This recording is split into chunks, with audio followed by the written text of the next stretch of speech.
Pero yung mga narito, you are really an overcomer. Oh. Praise God. We came here because we love God. We came here because we want to show our love to God, our promises, our worship to God. Marami tayong dapat i-overcome. Wow. Kasi ang daigdig kasi, ang buhay dito, hindi naman talaga ito ang ating final destination. This is not our home. This is manufacturing plant. Manufacturing lang to. Binamanufacture kayo na maging tapat sa Kanya, maging masigit ang ugali nyo sa anghel, kasi kayo ay mas mataas sa anghel. Kaya kailangan talagang i-manufacture ang inyong kaluluwa, ang inyong isipan, ang inyong espiritu, na in spite of everything, you really worship God. Let us pray. Let us all stand up. Let us all stand up. Praise God sa mga nakapag-overcome sa takot na babasa dahil mas gusto niyong pumuri sa Panginoon. Pagpalain kayo ng Panginoon. Panginoon, salamat, Lord God. We are here, Lord God, to worship you, to meet you, to feel you, Lord God, to wait upon you. Kaya naman, ang mga kapatiran ay patuloy niyong palakasin ang pananampalataya, manahan kayo sa kanila, at ipadama niyo ang inyong pag-ibig sa kanila. At sa oras na to, Lord God, give us your word in the name of Jesus. Amen. Amen. Praise God. Now, we will make Paul as an example, as an overcomer. Kasi si Paul yung talagang pinakaginamit ng Diyos among the disciples, among the apostles. Pero hindi siya member ng 12, ha? Imagine niyo yun. Pero talaga siya yung ginamit ng Diyos. Kasi may reason eh. Bakit hindi siya? Ba't di si Peter? Bakit hindi si John? There are some reasons for you to be an overcomer. Talagang na-overcome niya. Even at the last breath, mamamatay na siya. Hindi siya takot mamatay. At gumawa pa siya ng tula. Alam mo, Timothy, ako'y iaalay na. Wow. Ibig niya sabihin, papatayin na siya. Imagine mo yun, parang proud pa siya, ako'y iaalay na. At ang magbibigay sa akin ng putong ay ang Panginoon mismo. And you can read it in Timothy. Ako'y iaalay na. Kaya niya yan? Nasabihin niyo, praise God. Ako'y mamamatay na, tarapin ko ng Panginoon. Actually, ganyan yung ibig niyan sabihin. He was waiting upon facing the Lord. Di ba yung sabi niya na dalawa yung pinagtatalunan niya, nagdadalawang isip siya. Kung dapat na siyang mamatay para makasama na sa Panginoon, or kailangan pa niyang mabuhay. Kailangan pa niyang mabuhay para naman mapalakas pa ang mga kapatiran. So, hindi siya takot mamatay. At gustong-gusto niya nang mamatay. Kaya lang, nag-aalala siya sa mga bagong churches. Bago lang to mga baby pa to And his desire is to equip them. Kaya siyang ginamit. Ba't siyang pinili ng Diyos? There is something in his heart na kaya niya ang lahat ng to. Kaya niya yan. Kaya kung meron man kayong pinagdadaanan, as long as is in the line, align sa will ng Panginoon, do not be afraid. Do not be afraid. You will overcome everything. Pero kung may iba pang dahilan, no? Kung may iba pang dahilan at may inarap kayong pagsubok, matakot talaga kayo. Matakot kayo. Kasi baka hindi kalooban ng Diyos at ikapapahamak nyo. Or talagang hindi kayo align, delikado yon. Kailangan you have to know, it is you are aligned always. Kaya there is always communion. Idadama sa iyo ng Panginoon. Ituturo sa iyo ng Panginoon. There is always prayer. Kasi kung hindi kayo align sa Panginoon, talagang hindi nyo kakayanin yan. Baka may ibang landasin kayo, may ibang paraan ng Panginoon, o may ibang will siya sa buhay nyo. Kaya nga, we are being redirected by God. Okay. Now, sa buhay natin, actually, there is hierarchy, ha? Kaya, may mga bagay talagang sasalungat sa inyo. May mga bagay talagang o-oppose sa inyo.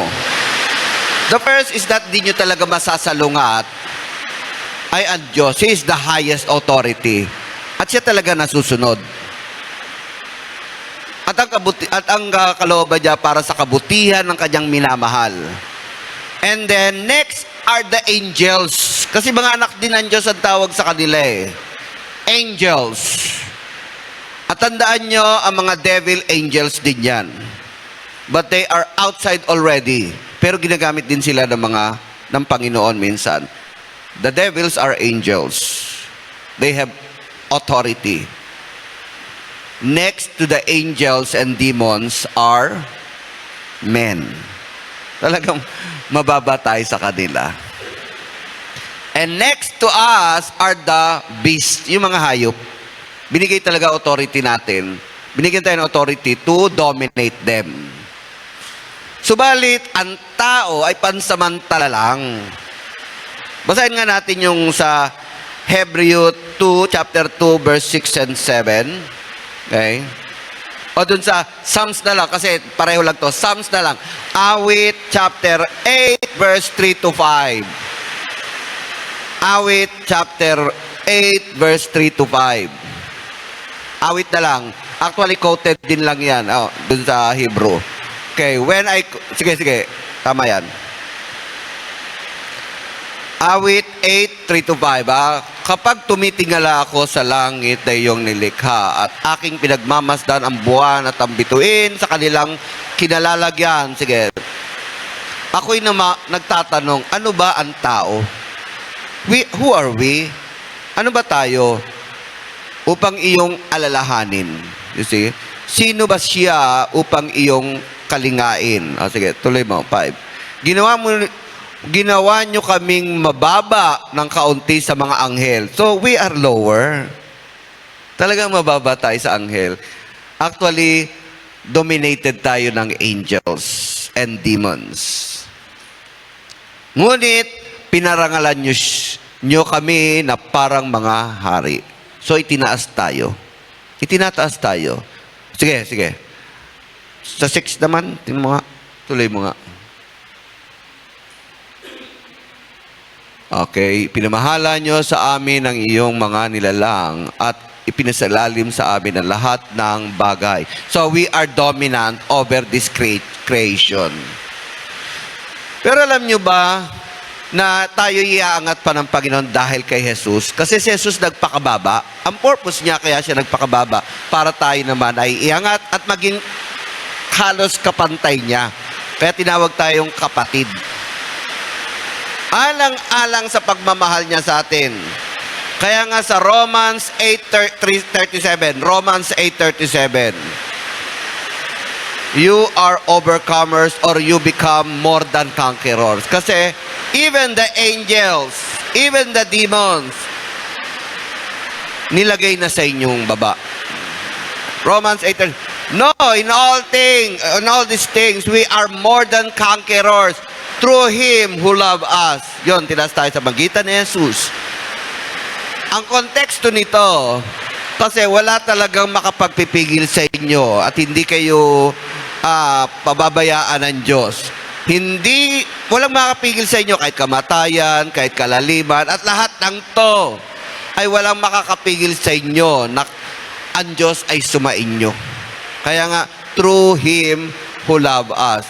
Dahil dito, dahil kay Jesus, Kahit tayo mababa dati, subalit inaangat niya tayong almost equal with Jesus Christ with authority and power. Kaya sabi niya, kahit ulan, kahit baha, no? Makakarating kayo dito. Alang-alang sa Kanya. Walang makakapigil sa inyo unless pigilan nyo ang sarili nyo.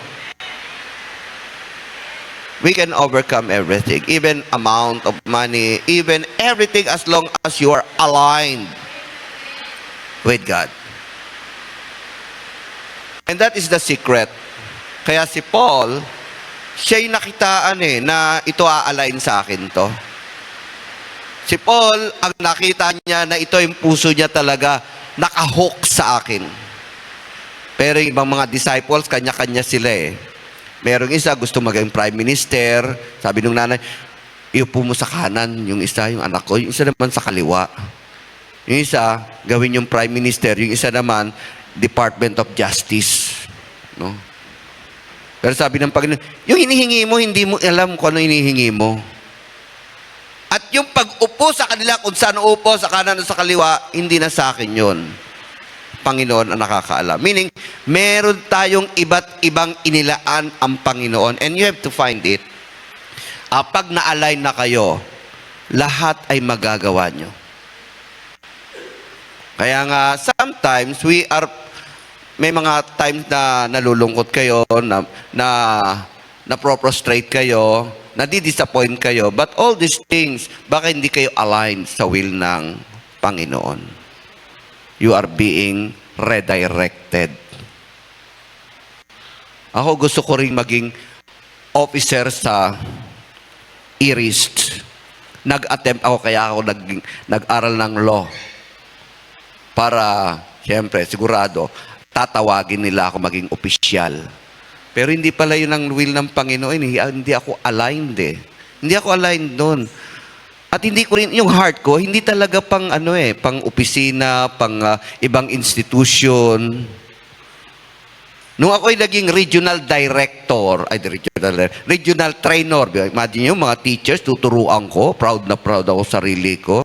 Regional trainer ng Zamboanga. The whole district ng buong Zamboanga, ako magte-train. Wow. Di ba nakaka-proud?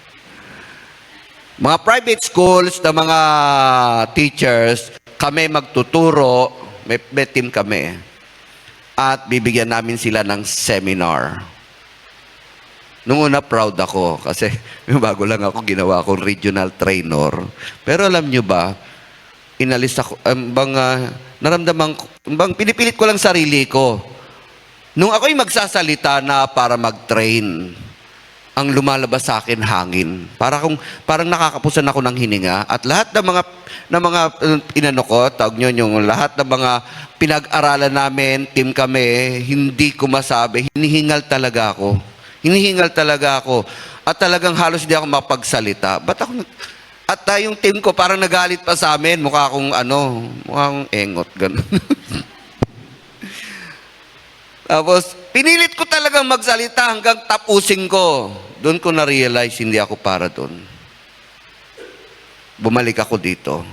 Yun yung nabaptize ako ng Holy Spirit at bumalik ako sa Bible School.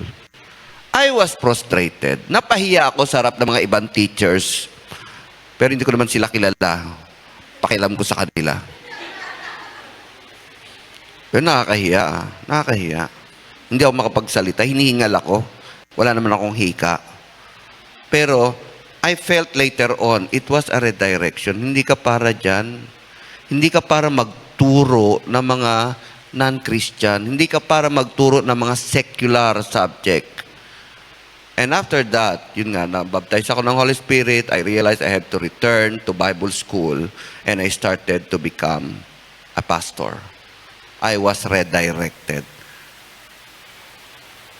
Kaya, kahit anong gawin nyo, kahit anong talino nyo, kahit anong lakas nyo, kahit anong plano nyo, kung hindi ka talaga aligned sa Panginoon, you cannot overcome it. Hindi kayo magtatagumpay. Hindi kayo magtatagumpay. Now, Paul,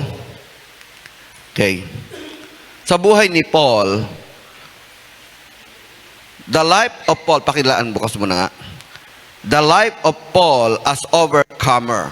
Okay, let us see the example. Siya nag-aral bilang Pariseo. At siyempre, looking forward na siya magiging teacher din, magiging Pariseo din siya. No? Pero hindi pala kalooban ng Diyos yun. Okay. The life of Paul as overcomer. He learned, kaya lang ang problema, iba yung focus niya. Hindi siya aligned talaga. Because he learned the law of God by, ito later on to. Natutuhan niya late na kasi, before, he learned the law by head. Then later on, he learned the law. Yung mga batas na pinag-aaral by love. Okay. Kaya dun sa Acts chapter 8 verse 1. Okay, basahin nga, at tingnan nyo. Basahin nga natin Acts chapter 8 verse 1. Ito yung yung na-align siya sa pagiging Pariseo, pagiging marunong sa batas, pero ang problema, alam niya lang ang batas ng Diyos sa isip. Okay? And Saul approved of their killing. You see? Nakita niya si Stephen pinapatay dahil sa kanyang pagsunod kay Jesus. Inapprove niya yon. On that day, a great persecution broke out against the apostles were scattered throughout Judea and Samaria. At isa sa tagapanguna. Nanguna talaga siya. Siya talagang, sabi niya, dapat ang mga Kristiyano patayin. Kasi, isa lang ang relihiyon. Judaismo lang. And he know the law by head, not by heart. Di niya alam ang law kasi. Ang batas ng Diyos talaga, pag-ibig yan, relasyon yan. Hindi niya naunawaan yun. Kaya nga may mga huwag. Ibig sabihin ng Panginoon Diyos, huwag mong sirain ang relasyon mo sa Diyos. Dahil sa mga ganito, ganyan. Huwag mong sirain ang relasyon mo sa ibang tao dahil sa ganito. Actually, it's not by head, but it is by heart. Kaya inapprove niya, dapat patayin talaga yung mga Kristiyanong yan. So dun siya, akala niya, yun yung calling niya, papatay siya ng mga Kristiyano. He knew the law by head. Baka memorize pa niya yan. Then later on, nabago, nagkaroon ng, dun niya naunawaan, the law is not for knowing. The law is given to us because of love of God, because of love. Love talaga, kaya nga sabi ni Jesus, di ba? Dalawa lang ang kautusan. Mahalin mo ang Diyos ng higit sa lahat at mahalin mo ang kapwa mo tulad ng pagmamahal mo sa sarili mo. So it is based on love. Pero hindi niya naintindihan yon. Hindi niya alam yon. Hindi niya feel yon. But now, nagkaroon ng shift. Ang mga batas pala, kailangan may pag-ibig at may compassion. At natutunan niya mismo kay Jesus yon first hand. Basahin natin dun sa Acts 9. Acts 9. Chapter 9, Acts chapter 9 verses 4 to 6. Sa sandaling iyon, natutunan niya ang talagang kautusan. Okay. Nang panahon na yon, ay pakipita mo yung picture ko na in-approve para naman mo hindi masayang ni-research ko pa. Doon muna sa in-approve niya. Yan. Oh, ang galing Ayun siya. Nang pinapatay si Stephen dahil siya'y Kristiyano, sabi niya, dapat patayin ang mga Kristiyano. Andun siya, nakaganon pa siya. Yes, tama yan. Approve yan. At ako mangunguna. At si Stephen nagdadasal. Lord, okay lang, di ko naman nararamdaman Huwag nyo nang iganti sa kanila. Kasi, ang pinatotohanan niya, si Jesus talaga umupo sa kanang trono ng Diyos. Actually, yung mga pumatay sa kanya, mga Pariseo, mga saserdote, lahat ng yan, narinig niya na mismo yan nila kay Jesus. Narinig nila kay Jesus yun. Kasi tinatanong siya, ikaw ba'y anak ng Diyos? Sabihin mo sa pangalan ng Diyos kung ikaw talaga Mesaya. Alam niyo sagot ni Jesus? Sabi niya, mula ngayon, makikita nyo ang anak ng tao, kasi ang tawag niya sarili niya anak ng tao, ay upo sa kanang trono ng kataas-taasan. Nagulat sila kasi ang implication yon, kung siya ay uupo sa kanang trono ng Diyos, Diyos din siya. Kaya dun siya hinatulang patayin. Oh, wala na tayong kailangang ebidensya. Kailangan siyang patayin. Kasi nga, it is a blasphemy. Nakita na rin natin sa labi ni Jesus, dapat siyang mamatay. Kasi whoever to claim to be God must be put to death. There is only one God. Pero si Jesus, sinabi niya, nung siya'y nililitis ng mga saserdote, sino ka ba talaga? At sinabi niya, makikita nyo ang anak ng tao ay uupo sa kanang trono ng Diyos. In other words, sinasabi niya, siya'y Diyos din. Kaya siya'y hinatulan ng kamatayan. Kaya siya'y pinako sa krus. And then, this is the second time they heard it.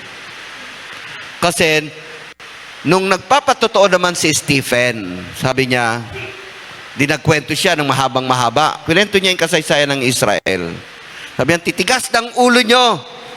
Lahat kayo titigas ng ulo nyo. Hindi kayo sumusunod sa Espiritu ng Diyos simula pa. Tapos bigla siyang napatingala at nakita ko ang banal ng Diyos na nakaupo sa kanang trono ng Diyos. So inulit yun yung mga sinabi ni Jesus. Nakita ko ang banal ng Diyos, Jesus yun, ay nakaupo sa kanang trono ng Diyos.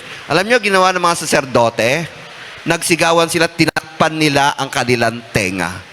Bakit nila tinakpan ang kanilang tenga? Bakit sila nagsigawan? At dinaluhong nila si Stephen. Kasi guilty sila. They heard it already in the mouth, in the lips of Jesus.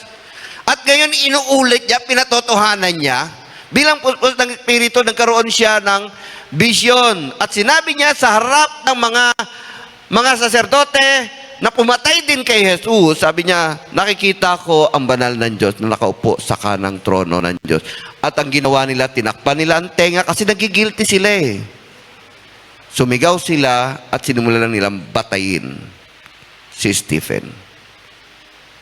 Minsan, kapag nasimulan yung kasalanan, bubungay ng kasalanan. Kaya yung sinasabi ng Panginoon Diyos sa Egypt, patitigasin ko ang puso ng Pharaoh. Akala ko ibig sabihin ng Diyos, unfair naman sa Pharaoh yun, para parusahan siya, patitigas yung puso niya. Hindi, ginusto niya yung mga desisyon niya na ayaw niyang pakawalan ang mga Israelita. Every time nagagawa ng himala ang Diyos, 10 himala, ayaw niya pa rin maniwala. Kasi nag-decide na siya sa puso niya. Walang Diyos.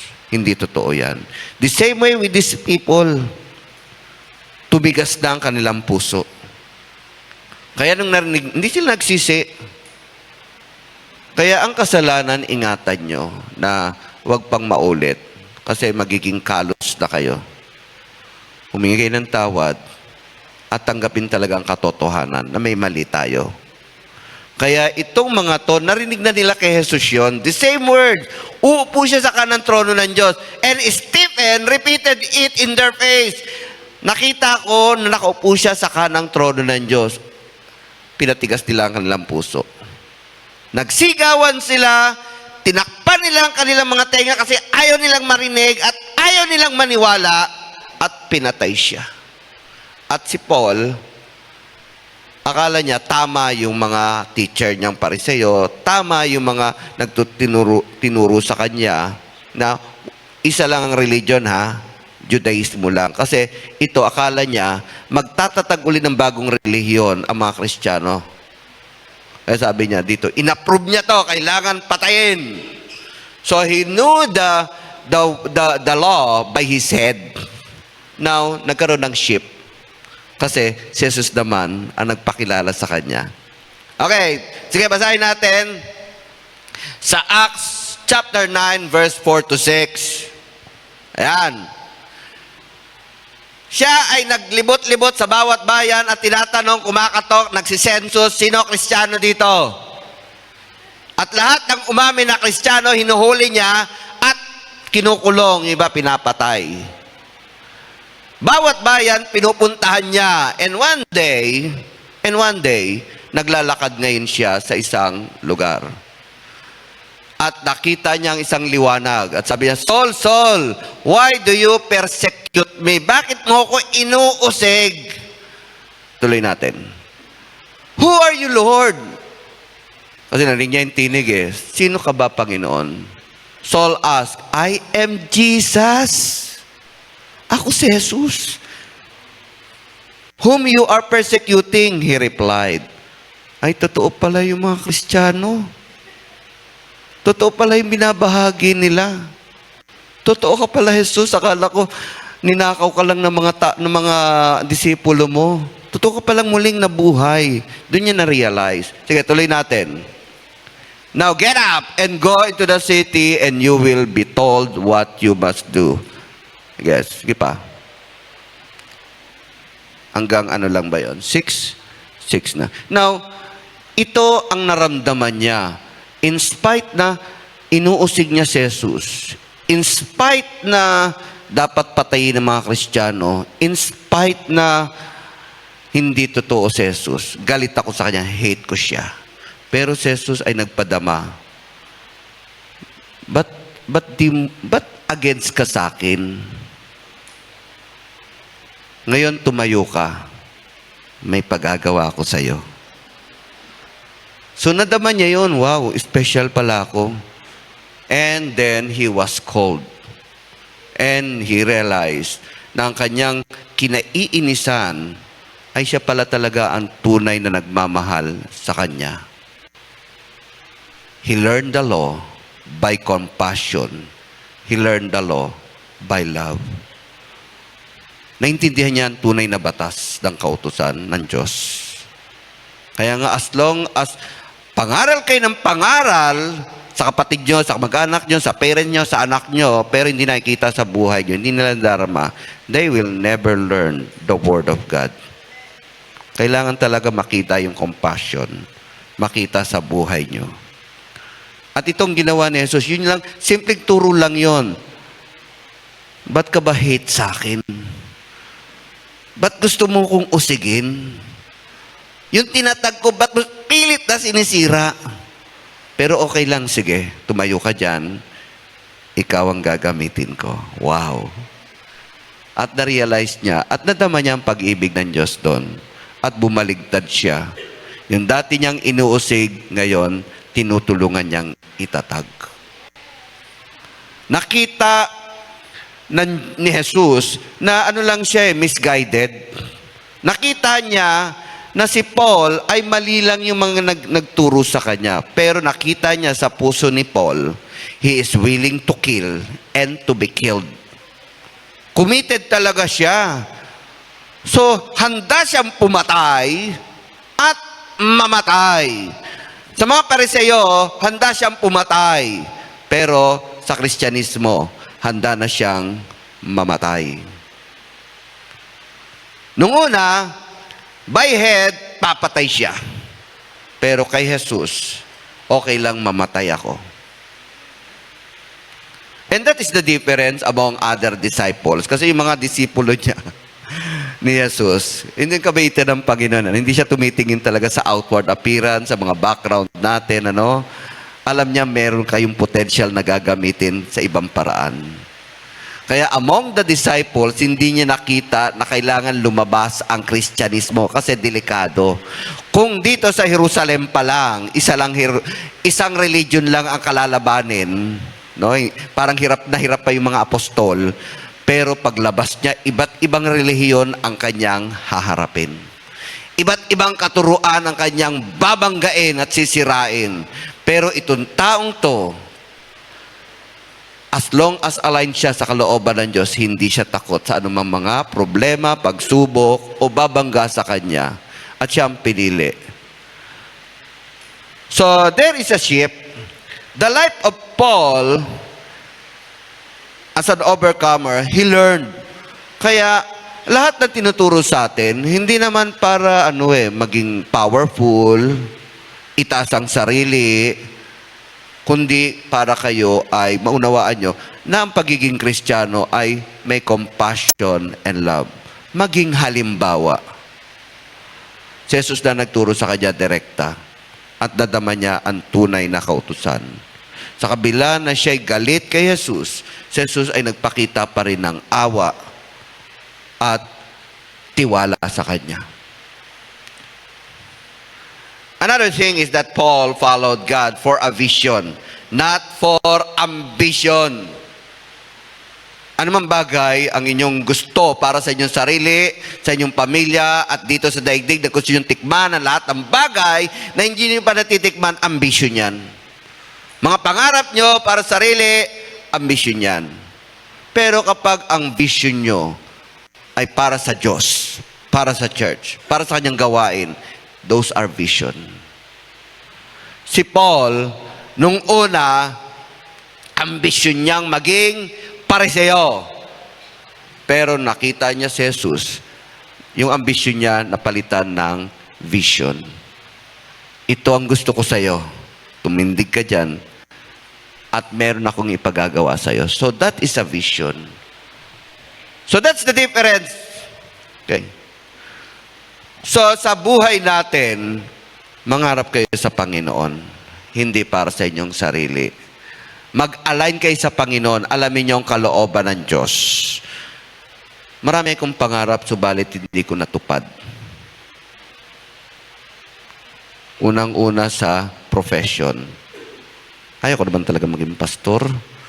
Pero doon ako dinala ng Panginoon. Ay, mga tinawag na pastor, huwag kayong matakot. God will protect you. God will provide for you. And God will give anything na magpapasaya sa inyo. And then sa trabaho. Ano man trabaho ibigay sa inyo, mahalin nyo. No? Align yan. Pero yan ay gagawin nyo rin sa Panginoon, ha? Hindi para sa inyong pangarap lang. Hindi para magkaroon kayo ng bagong bahay, maganda ang inyong sasakyan. Hindi. Isipin nyo na ito ay gagamitin ng Diyos. Hanapin nyo kung para saan yan. Maring sa kapwa nyo, sa nangangailangan, para sa church, o ano paman. Kung kayo tinawag na maging housewife, mahalin nyo ang pagiging housewife nyo. Kahit sino ang anak nyo, God has a purpose for that. Doon kayo na-align Doon kayo tinatawag. Malay mo, isa sa mga anak nyo maging kagamit-gamit ng Panginoon. Dahil sa inyo, alam nyo ba, ang mga great people, ang mga great, mga kilalang tao na ginamit talaga ng Panginoon dahil sa nanay, o kaya dahil sa tatay, MacArthur, na-raise up siya sa Christian. At dahil sa kanyang nanay, naging great, general.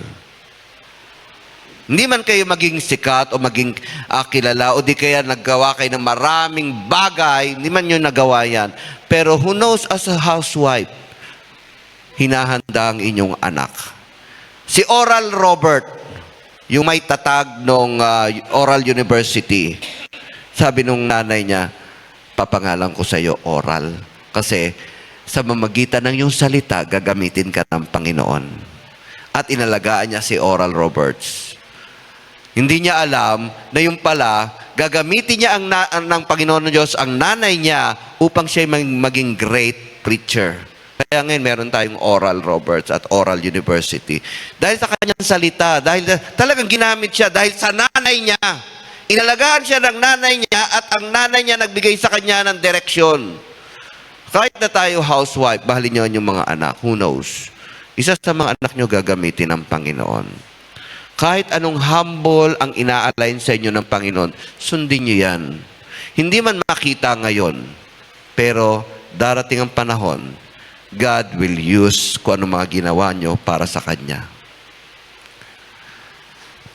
Pero kapag ito'y ambisyon lang, doon kayo matakot.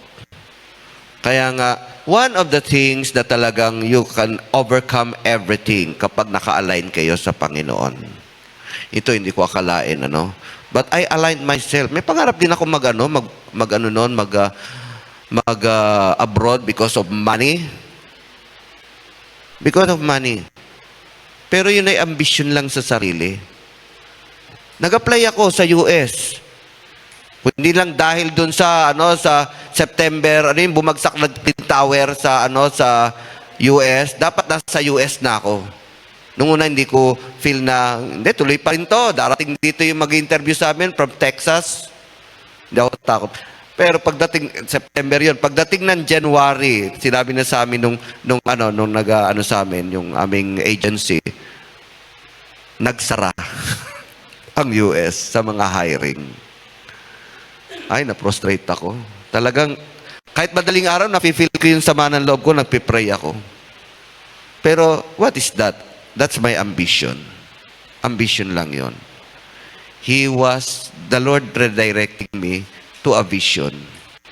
And this is it. Hindi ko kikitain to sa US. But God used me. So in your life, ang una nyong hanapin sa buhay nyo, anong kalooban ng Diyos sa buhay nyo? Align yourself to the vision of God. Kaya nga dito, lastly, may papangarap din lang kayo. Mangarap kayo sa Panginoon. At ang Panginoon Diyos ang magpapangarap sa inyo. Pakilagay nga, this is my last word. Dream for God. Dream for God. And God will dream for you. Tayong lahat magsitayo. At kapag ang Diyos ang nangarap sa buhay nyo, lahat ay magagawa nyo na. Because alam nyo sa puso nyo, you are aligned in His will. Kayang-kaya nyo yan. Sabi dun sa 1 Corinthians 10:13, this is the last word of Paul, yung ating halimbawa. Ba't niya nasabi to? Kasi naunawaan niya ang salita ng Diyos eh. 1 Corinthians 10:13. Sa Tagalog. Meron ba? Walang pagsubok na darating o dumarating sa inyo na hindi nyo nararanasan, na hindi nararanasan ng ibang tao. Ngunit, maasahan natin ang pangako ng Diyos na hindi niya tayo pababayaan. Kaya lang, sa English na nga lang, mas maganda sa English eh. Sa English eh, gusto ko yung Englishin mo nga uli. No temptation has overtaken you, except what is common to mankind. And God is faithful. You see, tapat ang Diyos, tapat siya. He will not let you to be tempted. Hindi niya kayo pababayan. Kasi He sees your heart. He sees that you are aligned sa will niya. He will not let you be tempted beyond what you can bear. Pero kung wala kayo sa alignment, talagang hindi niya kayo matutulungan. Kasi wala kayo sa kalooban niya eh. But as long as you are aligned, alam niya kung anong kaya nyo at hindi nyo kaya. But when you are tempted, He will also provide a way so that you can endure it. You are an overcomer. Praise God. Salamat, Panginoon. In our life, O God, align us to your will. Align us to your calling. Align us to the vocation, Lord God, na yanandan niyo po sa amin. I-align niyo po kami sa mga dapat naming gagawin. I-align niyo po kami sa kalooban niyo. Para, Lord God, sa bawat bagay, ay malagpasan namin ang mga pagsubok, tukso, o mabigat na bagay, Panginoon. Dahil alam namin, Panginoon, ito ang gusto nyo at ang objectives nyo ay magagawa namin, Panginoon. Alang-alang sa inyong kapurihan, alang-alang sa kalooban nyo. Kaya naman ang kapatiran, O God, you know them, Lord God, individually. Kilala kayo ng Panginoon individually. Ang bawat sa inyo, He called you by name. Tinawag kayo sa inyong pangalan. Nababasa niya ang gusto nyo. Subalit, ang gustong yan, idulog nyo sa Panginoon. At tutulungan kayo ng Panginoon, hindi niya kayo pababayaan. Dahil siya ang tumawag sa inyo, siya magpo-provide ng lahat ng inyong kakailanganin. Panginoon Diyos, sila Lord God na tapat sa inyo, sila Panginoon na tinawag nyo, sila Lord God na tinataas nyo Panginoon, sila Panginoon ay nililigtas nyo. Makita nila kayo Panginoon personally. Magpadama kayo sa kanila. Una sa lahat, madama nila ang inyong pag-ibig. Madama nila ang inyong kapangyarihan. At Lord God, gabayan nyo sila, patnubayan nyo sila. Taas po natin ating mga kamay. Ang Diyos na tapat sa kanyang salita. Hindi niya kayo pababayaan, iiwan man. Ang pangarap niya para sa inyo ay matupad. Sa pangalan ni Jesus. Amen. God bless you.